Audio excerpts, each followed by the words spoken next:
Menteri Keuangan Republik Indonesia Sri Mulyani Indrawati beberapa waktu lalu mengatakan bahwa proyeksi perekonomian di kuartal ketiga tahun ini bakal mencapai minus 2,9%. Hal ini menegaskan bahwa resesi sudah pasti terjadi dalam waktu dekat. Resesi ini disebabkan oleh banyak hal, seperti pengetatan moneter oleh banyak bank sentral, imbas perang Ukraina-Rusia, kebijakan zero COVID di China, hingga inflasi yang tinggi akibat melesatnya harga pangan dan energi di sejumlah negara, khususnya Eropa dan Amerika. Kondisi ini memicu kebijakan sejumlah bank sentral memerangi lonjakan inflasi dengan menaikkan suku bunga. Kebijakan tersebut dianggap perlawanan dengan upaya pemulihan ekonomi pasca pandemi COVID-19.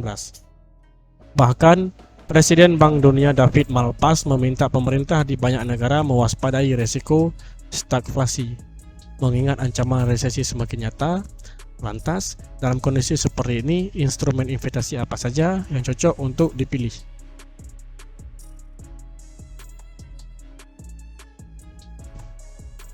Satu, Cash is the King. Perencanaan Keuangan Advisor Aliansi Group AAG Indonesia mengatakan, kemungkinan resesi dalam waktu dekat tentu bisa berpengaruh pada market. Uang tunai bisa menjadi pilihan, sebab uang kontan merupakan instrumen investasi jangka panjang yang tidak akan terlalu berpengaruh pada saat resesi.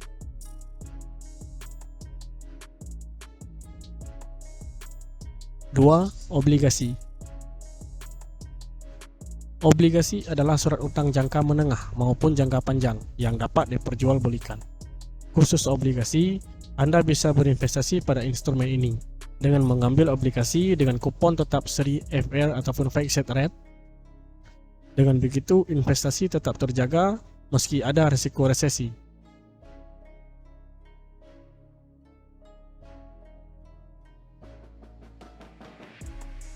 Tiga, saham.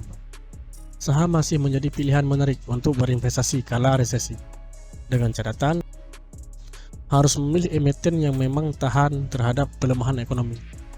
Untuk emiten sendiri biasanya lebih tahan dampak resesi itu yang punya fundamental kuat, seperti LQX45 adalah indeks pasar saham di Bursa Efek Indonesia yang terdiri dari 45 perusahaan yang memenuhi kriteria tertentu, seperti termasuk dalam 60 perusahaan teratas dengan kapitalisasi pasar tertinggi dalam 12 bulan terakhir.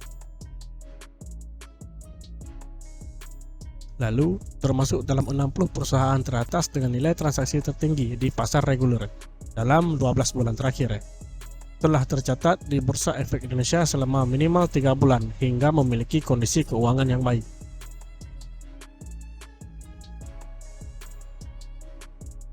4. Emas.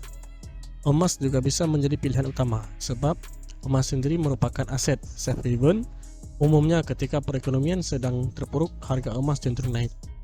Hal ini sudah terbukti saat krisis akibat pandemi COVID-19.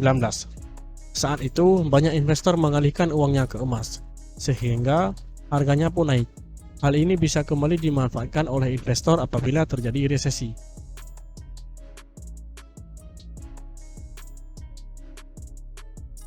5. Reksadana.